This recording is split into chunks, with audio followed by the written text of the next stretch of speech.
Hello, welcome. My name is Zach Garhart, and I am the Executive Director of the Yellowstone County Museum.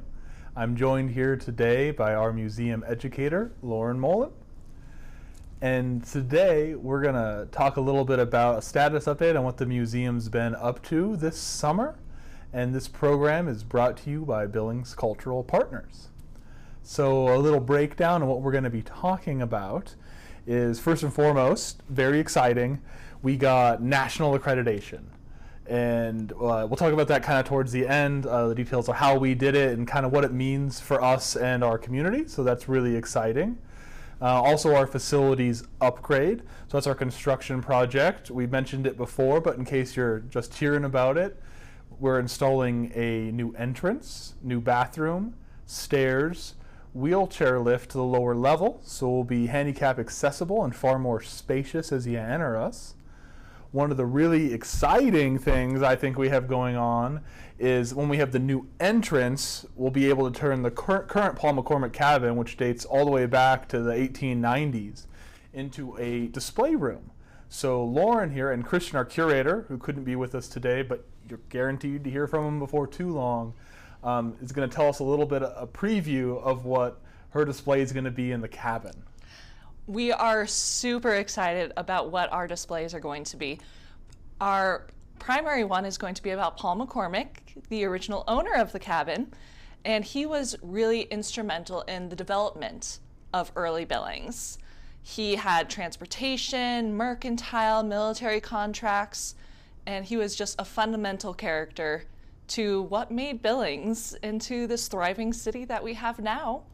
And we'll also be having a wildlife display where we talk about the importance of conservation and things such as prescribed fires, the migratory flyway. It's going to be a magnificent display. Yeah, and I remember when we were talking about, hey, what are we going to do in this cabin? You know, this is $1 million display. You couldn't build this for less than that. So we took that pretty seriously, and you think, you know, hey, it's a cabin. You got to talk about homesteaders. You just have to. Oh, absolutely. And we thought, well, cabin builders, you know, we told that story a lot of times, but there's different ways to tell it. And one of the things we were excited about and why we came to wildlife, can you tell a little bit about how we decided to transition McCormick and wildlife?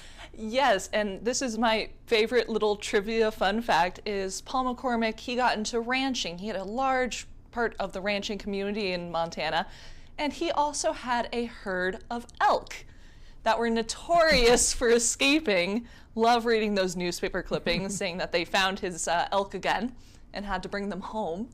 And so we are tying in his elk herd into the wildlife display because those are both really important little facts about Montana and just our history. Yeah, so I think it's going to be a fantastic display exhibit. It's going to be a lot of fun for all ages, too. Yes. And one thing, so it'll be a display room, and that's going to be fantastic. Really looking forward to seeing the final version of your displays. But it'll also be the first time we have space in the museum to shut a door and have a private room. Yes. For education lessons, for speaker programs, talks. It'll be a great space for that as well. I agree. And tying into that, as a result of our expansion project, if you remember, our stairs used to go downstairs at a certain kind of angle at the end of the museum. Now we have a new set of stairs that will enter our indigenous room. And as a result, we're going to have this room kind of off to the corner that wasn't doing anything. So we thought, hey, let's close that off and turn it into an actual education center. And thanks to Ideal Manufacturing and Associated Construction Engineers for sponsoring us, we're going to, this winter, create a education center, youth education center, but it'll also be usable for all ages. So we'll get going on that. And Lauren's been working on lesson plans, ideas, and we've been partnering with the school district. So hopefully we're going to get every junior high student up to the Yellowstone County Museum, learn about local history. Yes. Are you pretty excited for that room? What are your thoughts on that space? I am absolutely thrilled about that room and just seeing what it's going to be able to do. I have been interested in history since I was a young kid, but I think the most difficult thing is a lot of people associate history with being boring. Yeah. And so our goal, I think, at the museum, and mine in particular, is that I want to show youth in Billings and surrounding areas, that history is actually rather exciting. It's the story of where we're from and what brought us all here. And I think it's really important for kids to have that background, and also just a place where they can go and learn about history and just maybe hang out if they feel like it. Yeah, I've seen some of your lesson plans, some of the games you have planned, our list, and I know it's going to be a great time in there, and I really look forward to hopefully when we have our first summer camp next year, that'll be something we can really build for our community. Yes, I agree full-heartedly. And on the topic of building things for our community, becoming accredited, we got the decision letter in July 2025, so pretty recent, and we get the letter and we just go, yay, we're excited, let's throw a party. And then we go, wait a second. We have construction. So we've been kind of putting that little delay out.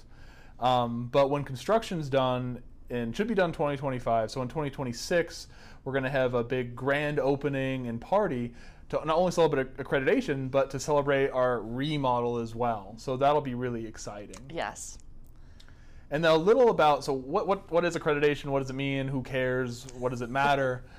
It took about 5 years for us to do it. The first year, you have to write all your museum policies.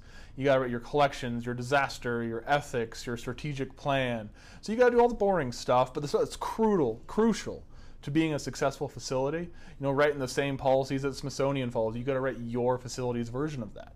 So you do that for a year. You submit it to the staff at the accreditation staff, the American Alliance of Museums. They review it it takes about a year, and we got a phenomenal review. It was all great.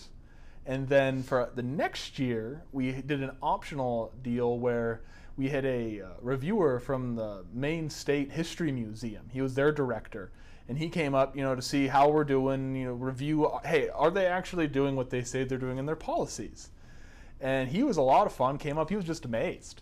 He said, wow, I wish we had these types of storage facilities. Like, wow, you guys have better climate control than us. Like, oh, wow, you guys know what your issues are. So it was really, it was quite a victory, a win, you could say, for us. Yes. And that got us feeling really good. And then the next step is you got to fill out a couple 100-page self-studies, what they call it. Everything you are, so your data, who you are, what you do, why you do it, who your community are, what the numbers are, and it just feels like it never ends. Well, and then they take another year to review that. And then after that, we had two other professional peer reviewers come in, once again verify we are indeed doing what we say we're doing, and they gave us the thumbs up. And essentially what that means for our community is you have a museum. Your local history museum is the same standard as the Smithsonian, the same standards they follow at Buffalo Bill Center of the West. We're following at your local Yellowstone County Museum. And you can trust us with those items. And yeah, we're representing the field at a professional level. Our little Yellowstone County Museum, though little, we're still over 5,000 square feet. Yes. So yeah, it feels really good, and looking forward to that party. Any closing thoughts for us, Lauren? I just want to say for myself, we are here for you. We are your museum, and if there's anything we can do for this community, let us know. Well, that's fantastic. Ooh, and one fun thing, closing note, we did just recently, Don Cantrell and his family, he's a board member, a longtime serving board member of the Yellowstone County Museum, purchased a statue by David McMasters, a local Montana artist. It's a beautiful statue now in front of the museum, so you'll have to come check that out. Yes. And as always, we're open after construction's done, Tuesday to Saturday, 10:30 to 5:30, and we hope to see you before too long. Thank you for joining us.